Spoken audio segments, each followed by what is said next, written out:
What's up everybody, Kelley Parker here. Welcome back to youtube.com/@KelleyParker. If you stream to YouTube, Twitch, and Kick at the same time, you've probably looked at Restream services and their monthly fees. Today I'm going to show you how to do the exact same thing yourself for free using Docker and NGINX on Ubuntu. We'll spin up a plain Ubuntu container, install NGINX with the RTMP module, and write about 15 lines of config that take a single string from OBS and fan it out to 3 platforms at once. No transcoding, almost no CPU usage, and you'll understand every line by the time we are done. Before we get into the config, you'll need Docker installed. Head over to docker.com and grab the installer.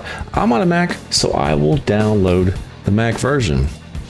So just head over to docker.com and then head over to products and then click on products and then click on Docker desktop and then click on download Docker desktop and then select the correct version for your OS.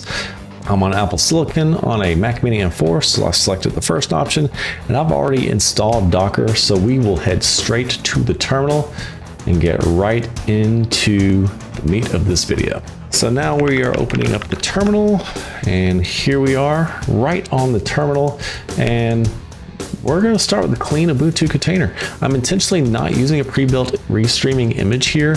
We're going to build this from a base Ubuntu image so you can see exactly what's happening at every step. So let's go ahead and create a detached container by typing in docker run -dit, name the container Restream, give it the inside and outside ports of 1935, using the latest Ubuntu image, running bash, and boom, it is running. Let's go ahead and break this down quickly. -dit runs the container detached, interactive with the TTY allocated. That just means it stays running in the background and we can attach a shell to it whenever we want. --name Restream gives the container a friendly name so we don't have to reference it by its container ID later. And then -p 1935 maps port 1935 on your host machine to port 1935 inside the container. That's the standard RTMP port, and that's the one OBS will connect to. Now let's get a shell inside of it. So let's do a docker exec-it restream /bin/bash. This drops us into a bash shell running inside the container, just like SSHing into a remote box. Vanilla NGINX does not ship with RTMP support, so we need one extra package on top of the base install. So we'll go ahead and type in apt update, pull the latest info from the repositories, and we're going to type in apt install -y for nginx, lib nginx -mod -rtmp, and Vim. Vim is my preferred text editor. So that's going to install. Go ahead and select your correct country and your correct time zone and let that finish.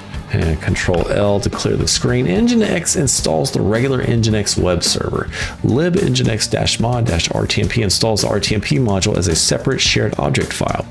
That's the piece that actually lets NGINX speak the RTMP protocol and do what we're about to configure. And again, Vim isn't included on a bare Ubuntu image, so we're grabbing it here too. That's what we'll use to edit the config in a second. Ubuntu's apt repo creates a default config file for us at /etc/nginx/nginx.conf. We're going to gut most of it and write our own minimal RTMP focused config instead. We're going to go ahead and just take a quick view of what's inside the /etc/nginx/nginx.conf file. And you can see there's a fairly detailed configuration in here, but bump that. We're just going to go type in > sign and type in the whole path of the file. And we're just going to delete everything out. So let's go ahead and open up this file and let's go ahead and type some configs in here. Go ahead and type this whole config out by hand if this is your first time working with NGINX configuration files, and I will catch you on the flip side. Here you can see the entire configuration file is typed out, and we will be adding the appropriate kick ingest server and stream keys in just a short bit. A couple of quick notes before we walk through it line by line. First, Never put your real stream keys directly in a config file that you're going to show on screen or share. I'm using placeholders here on purpose. When you set this up for real, you'll swap these for your actual values, but they stay on your machine, not in a video or a GitHub repo. Second, notice the load module line at the very top. That tells NGINX to load the RTMP module we just installed. Without this line, NGINX has no idea what the RTMP block even means and will fail to start. The load module line loads the RTMP module's shared object file at startup. This has to come before anything else in the file. The events block is required by NGINX regardless of what you're using it for. Worker connections 1024 just sets how many simultaneous connections one worker process can handle. Way more than enough for this use case. The RTMP block contains all the RTMP streaming configuration. Inside that is the server block, which defines an RTMP server instance. Listen 1935 tells NGINX to listen for incoming RTMP streams on TCP port 1935, the standard RTMP port OBS uses by default.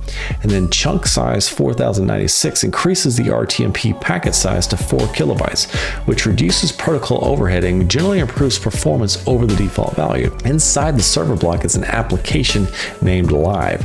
Think of an application as an RTMP endpoint. When OBS connects to RTMP your server IP/live, the live portion tells NGINX which application should receive the stream. Live on tells NGINX to accept incoming live publishers. Record off disables local recording since this server is only acting as a relay. Next are the push directives. Each one forwards the incoming stream to another RTMP destination. For YouTube, you'll copy your server URL and stream key from YouTube Studio's Go Live page. For Twitch, you'll copy your stream key from the Twitch creator dashboard under Settings. NGINX automatically duplicates the incoming stream and forwards a copy to each destination. That's the core of what makes this work. Kick is a little different. Kick uses RTMPS, the encrypted version of RTMP, so a plain push line won't work the same way. Instead, we'll use exec push. Exec push launches an external program whenever a stream starts. In our case, that program is FFmpeg.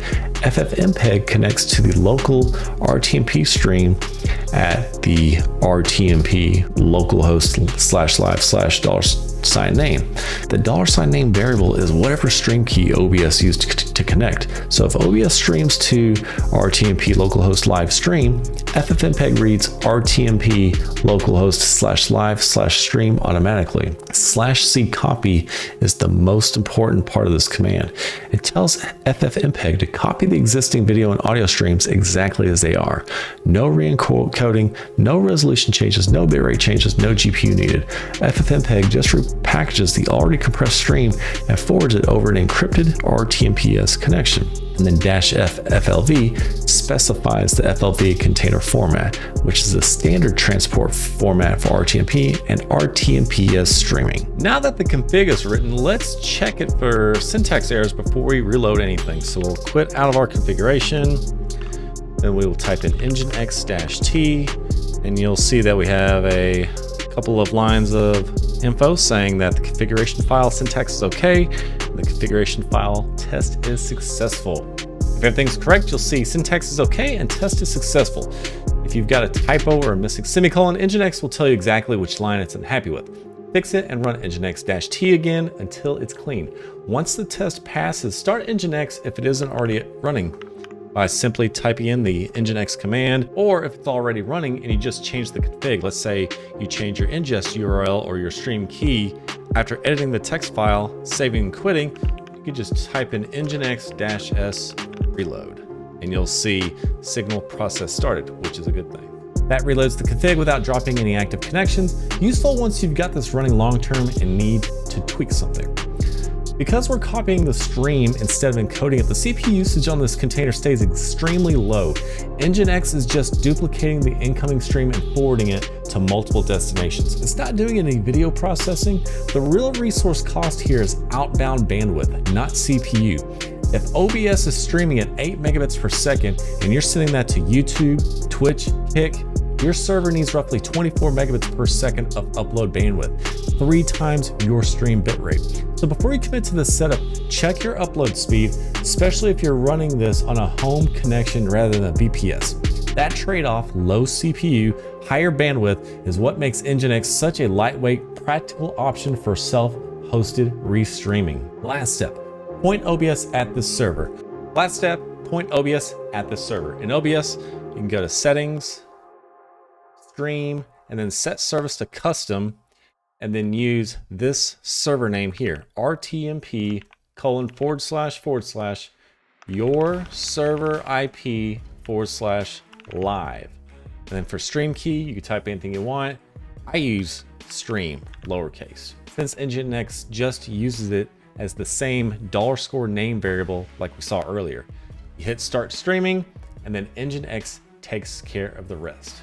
And since I'm using Docker with my restreaming setup, I'm just simply going to use 127.0.0.0.1 /live, or you can just do RTMP : /localhost /live.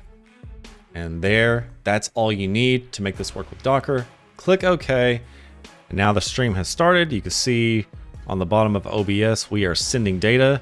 And let's go to our 3 streaming dashboards so we can verify that the stream is indeed running. And as you can see here, I'm on my YouTube studio, and you can see my OBS and my terminal. We're on Twitch, and you can see I'm also live here, and we are on Kick, and you can see I am also live here. If this saved you a restreaming subscription, consider subscribing and let me know in the comments if you want a follow-up video on adding a local recording backup or a stream health dashboard. If this video helped you out, drop a like, subscribe, and hit that bell so you don't miss the next one. And if you've got a Linuxy friend or a fellow streamer who'd get some use out of this, send it their way. It really helps the channel out. Thanks for watching, and I'll see you in the next one right here on youtube.com/@KelleyParker.